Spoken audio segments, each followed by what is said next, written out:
following recipe is for choux pastry towers with butterscotch sauce, an intermediate 2 hospitality recipe. Stage 1, prepare 2 trays with Bakewell paper. Draw 4 rings 6 cm on the underside of the paper.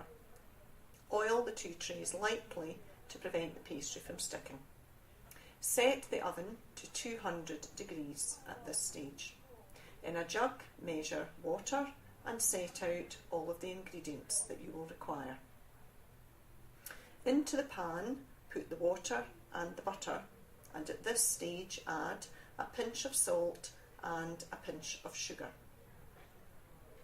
Bring the water to the boil and make sure that the water is boiling fully before adding anything more to the pan.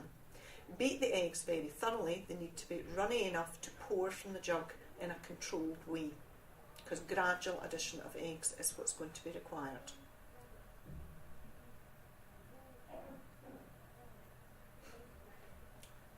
When the water comes to the boil, shoot the flour from the greaseproof paper into the water. Some recipes at this stage require you to beat the flour into the water on the heat, however it can damage ceramic hobs, so in this case we're beating at the table on a pot stand. Beat vigorously until the mixture leaves the sides of the pan and forms a lump. This now requires to be cooked for 2 to 3 minutes to swell the starch of the flour. Keep moving the dough to avoid it from burning and sticking to the base of the pan. It should remain free and still in a lump at the end of this process.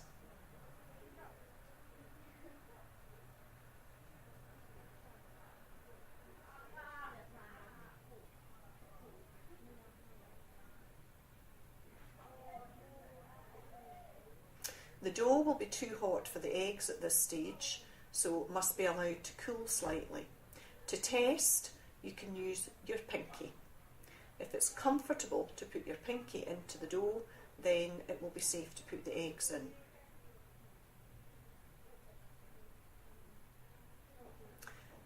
It takes vigorous beating to add the eggs to the dough, and so at this stage use an electric mixer if you wish.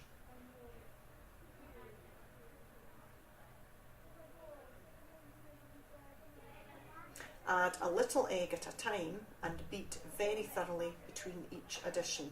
This helps to develop the gluten in the flour, which will support the structure of the choux pastry as it rises in the oven.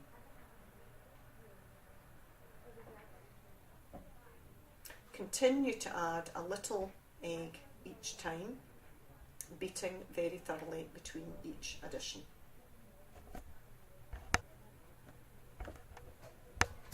Take time to scrape with a spatula the dough from the bottom, the sides and the corners to ensure that your dough is mixed evenly. Continue adding the eggs until you have used 2 of the 3 eggs in the ingredients list. You have to judge the consistency of the dough. Eggs vary in size, flour varies in how much liquid it will absorb. You're aiming for a soft dropping consistency. It may be in 2 eggs, it may take more. Test the mixture by lifting on a spoon and tapping gently with your wrist. It should fall freely from the spoon. Add a little egg if you need to make the mixture looser at this stage. Support your piping bag in a measuring jug by placing it in the jug and folding a cuff over the rim. This leaves you 2 hands free to fill your piping bag. This is quite a tricky mixture to work with, and this just makes the job a little easier. So scrape all of the mixture from the pan and fill the bag.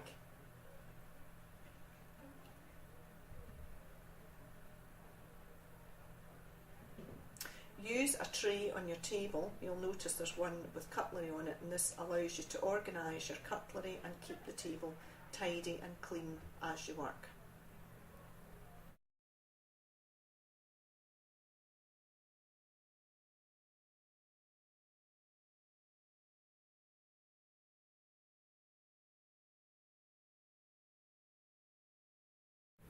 Rinse the pan in cold water to soak. You've got starch and protein mixture in the pot, which will be difficult to wash if left, so fill with water and leave for later. Gather up the piping bag and ease the mixture down, taking care to remove all the air from the mixture. Pipe onto your trays, holding the nozzle very close to the surface of the tray. You want a thin layer working from the centre out within the circles that you've drawn earlier. Don't worry if the surface is slightly uneven, we can tidy this up later.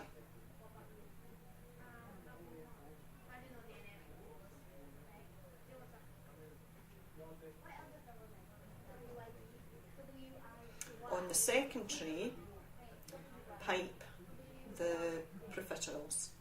These should be about the size of a hazelnut. You require 20 to make the 4 Choux Towers.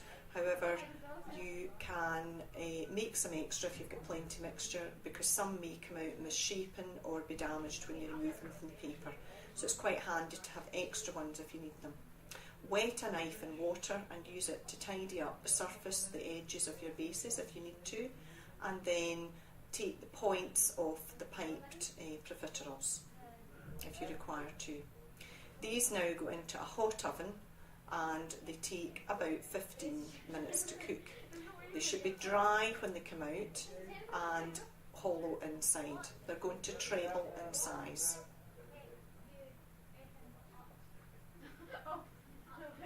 So when they're ready, check them by removing from the oven and tapping and having a wee squeeze at the sides. They should be firm and not soft. If they're soft, put them back in for a little longer. If they are crisp, as these are, the bases need to be checked too. These sometimes take longer because they're bigger. Turn the oven off at this stage and keep them in the oven to complete the drying process. The sauce is made just before you need to plate up your Choux Towers. I'm greasing the metric spoon here, and this helps to stop the golden syrup from sticking too much to the spoon. It makes it easier to measure. Into the pan we're measuring golden syrup, sugar and butter.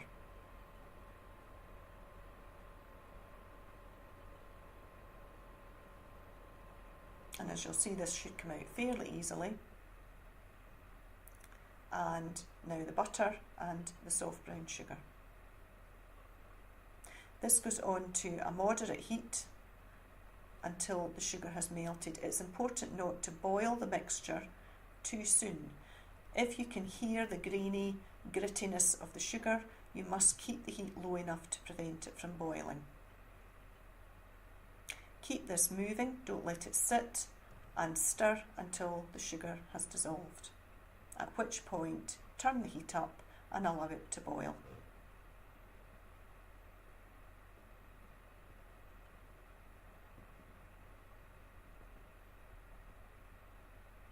We add lemon juice at this point.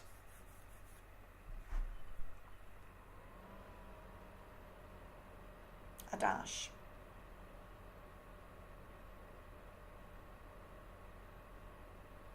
Beat this in, and you should have a free-flowing butterscotch sauce.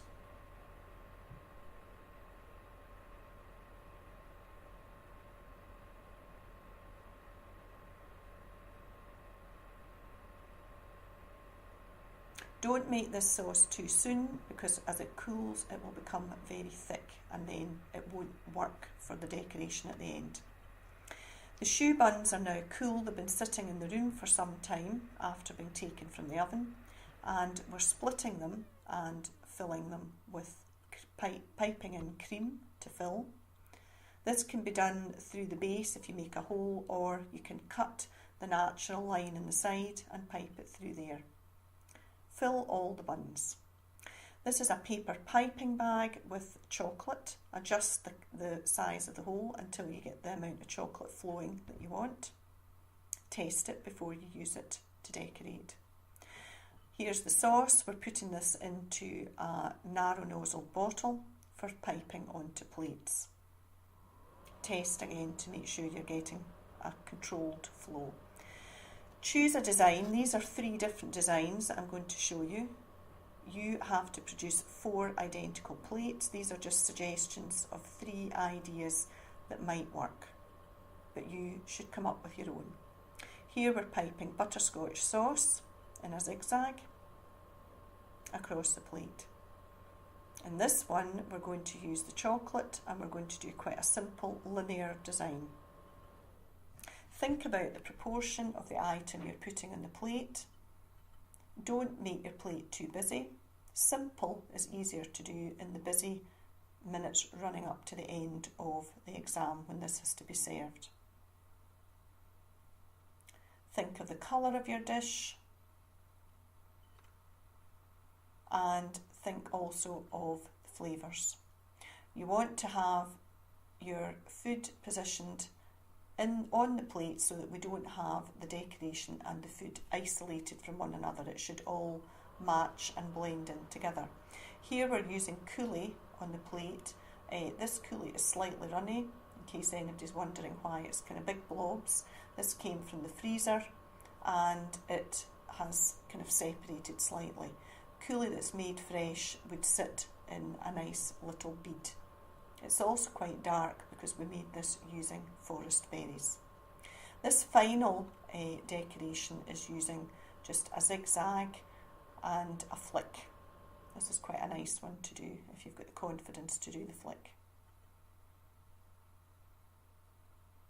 Oh, that one needs cleaning. Okay, so there's 3 basic designs. Colour is missing from the butterscotch one, so we'll add some fruit. You can put grapes, as you'll see, or later on you'll see it done with raspberries. Position these. Use the tip of the knife to help you support and position these without them going where you don't want them.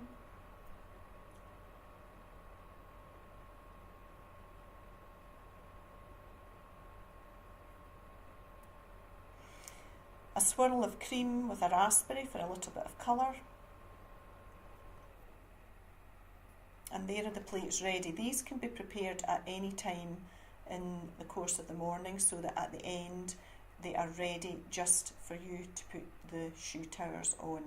So during the exam, when you've got a slot, you can decorate the 4 plates like this, set them aside ready for use.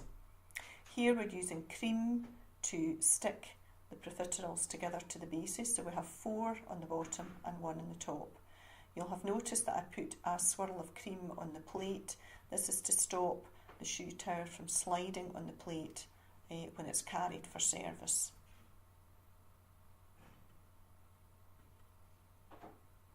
To drizzle the butterscotch sauce onto the choux towers, it's best to do this on a sheet of greaseproof paper. You wouldn't do this on the plate because it's unpredictable as to where the toffee sauce or the butterscotch sauce would land. It could spoil the look of the plate.